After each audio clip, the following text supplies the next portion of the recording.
Hello दोस्तों, स्वागत है आपका हमारे YouTube चैनल करियर सपोर्ट पर। आज हम बात करने वाले हैं एक बहुत ही महत्वपूर्ण विषय पर, एसएससी क्या होती है।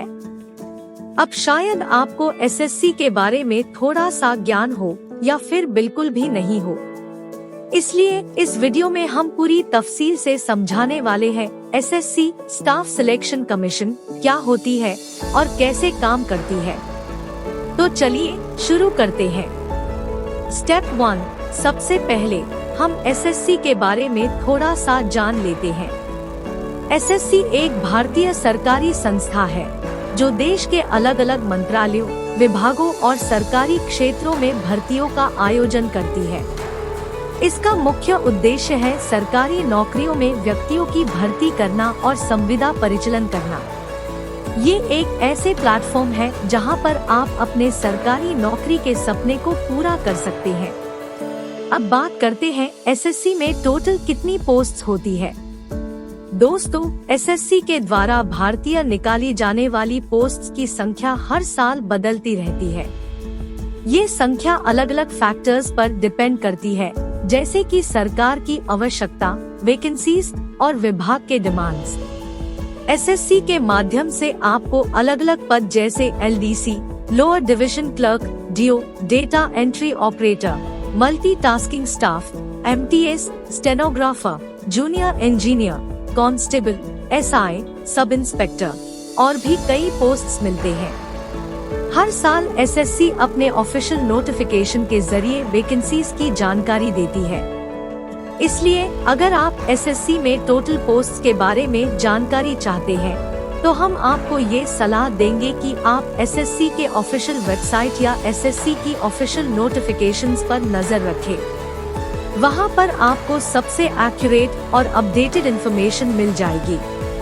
स्टेप 2 में एसएससी के फंक्शंस की बात करते हैं। एसएससी भारत सरकार के लिए भर्ती प्रक्रिया का मुख्य आयोजक है। इसकी जिम्मेदारी है वेरियस गवर्नमेंट डिपार्टमेंट्स और मिनिस्ट्रीज में ग्रुप बी और ग्रुप सी लेवल के पोस्ट्स के लिए एलिजिबल कैंडिडेट्स सिलेक्ट करना। स्टेप 3 में एसएससी के एग्जाम्स की बात करते हैं। एसएससी के द्वारा हर साल अलग अलग एग्जाम्स आयोजित किए जाते हैं, जैसे SSC CGL combined graduate level, SSC CHSL combined higher secondary level, SSC MTS multitasking staff, SSC JE junior engineer और बहुत सारे एग्जाम्स। स्टेप 4 में एलिजिबिलिटी क्राइटेरिया की बात करते हैं। एसएससी के एग्जाम्स के लिए एलिजिबिलिटी क्राइटेरिया हर एग्जाम के हिसाब से अलग होता है। जनरली कैंडिडेट्स को इंडियन सिटीजनशिप, एजुकेशनल क्वालिफिकेशंस और एज लिमिट को सैटिस्फाई करनी होती है। स्टेप 5 में एग्जाम पैटर्न और सिलेबस की बात करते हैं। एसएससी एग्जाम्स में आम तौर पर 4 सेक्शंस होते हैं: general intelligence and reasoning, general awareness, quantitative aptitude और इंग्लिश लैंग्वेज। सिलेबस और एग्जाम पैटर्न हर एग्जाम के हिसाब से थोड़ा बहुत बदल सकता है। स्टेप 6 में ऑनलाइन एप्लीकेशन प्रोसेस की बात करते हैं। एसएससी एग्जाम्स के लिए ऑनलाइन एप्लीकेशन प्रोसेस होती है। आपको एसएससी के ऑफिशियल वेबसाइट पर जाना होगा, वहां पर एप्लीकेशन फॉर्म भरना होगा और फीस पे करनी होगी। ध्यान रहे, सही तरीके से फॉर्म भरने के लिए इंस्ट्रक्शंस को ध्यान से पढ़ें। स्टेप 7 में एडमिट कार्ड और एग्जाम डेट की बात करते हैं। जब आपका एप्लीकेशन प्रोसेस कंप्लीट हो जाता है, तो एसएससी आपको एडमिट कार्ड प्रोवाइड करता है। एडमिट कार्ड पर आपको एग्जाम डेट, टाइम और एग्जाम सेंटर का पता चलता है। ध्यान रहे, एडमिट कार्ड एग्जाम के दिन साथ लेकर जाना जरूरी है। स्टेप 8 में एग्जाम प्रिपरेशन टिप्स की बात करते हैं। एसएससी एग्जाम्स की तैयारी के लिए सही तरीके से प्लान बनाएं।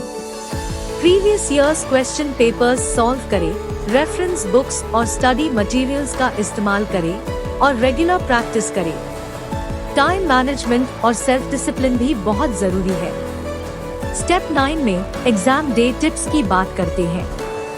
एग्जाम के दिन रिलैक्स रहे और अपने कॉन्फिडेंस को मेंटेन करें।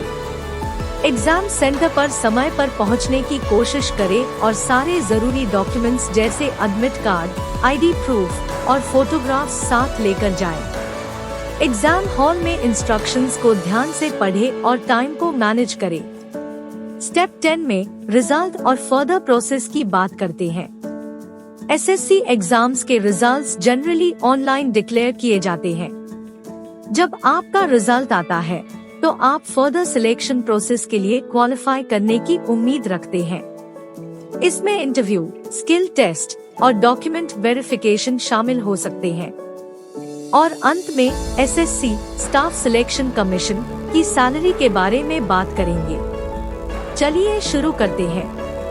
एसएससी में सैलरी स्ट्रक्चर अलग अलग पोस्ट्स और ग्रेड्स के हिसाब से वेरी करती है। सैलरी एक कैंडिडेट के एक्सपीरियंस, क्वालिफिकेशन और जॉब प्रोफाइल पर भी डिपेंड करती है। यहाँ हम कुछ पॉपुलर एसएससी पोस्ट्स की स्टार्टिंग सैलरी के बारे में बात करेंगे। Number 1, SSC CGL combined graduate level assistant section officer ASO starting salary around ₹44,900 to ₹1,42,400 per month. Inspector, Income Tax, Central Excise, Customs starting salary around ₹44,900 to ₹1,42,400 per month. Auditor, starting salary around ₹29,200 to ₹92,300 per month. Number 2, SSC CHSL Combined Higher Secondary Level Lower Division Clerk LDC और Junior Secretariat Assistant JSA starting salary around ₹19,900 to ₹63,200 per month. Postal Assistant PA और Sorting Assistant SA starting salary around ₹25,500 to ₹81,100 per month. Number 3, SSC MTS Multitasking Staff MTS General Central Service Group C non-gazetted or non-ministerial starting salary around ₹18,000 to ₹56,900 per month. Number 4, SSC JE Junior Engineer Civil Mechanical Electrical starting salary around ₹35,400 to ₹1,12,400 per month. दोस्तों, ये कुछ SSC के popular posts की starting salary है। Salary में time to time increments होते हैं और प्रमोशंस के बाद भी सैलरी बढ़ती है। हमेशा ध्यान रहे कि सैलरी अलग अलग फैक्टर्स पर डिपेंड करती है और गवर्नमेंट के डिसीजंस पर भी इन्फ्लुएंस होती है। इसलिए ये सैलरी फिगर्स अप्रॉक्सीमेट है और आपको लेटेस्ट ऑफिशियल नोटिफिकेशंस और अपडेट्स के लिए एसएससी के ऑफिशियल वेबसाइट पर रेफर करना चाहिए। तो दोस्तों, आज के वीडियो में हमने एसएससी के बारे में आपको पूरी जानकारी दी। अगर आपको वीडियो पसंद आई हो तो लाइक बटन दबाकर हमें बताइए और अपने फ्रेंड्स के साथ वीडियो को शेयर करें। अगर आप और ऐसे इन्फॉर्मेटिव वीडियोस देखना चाहते हैं तो सब्सक्राइब बटन दबाकर हमारे चैनल को सब्सक्राइब करें। मिलते हैं अगली वीडियो में, तब तक के लिए धन्यवाद।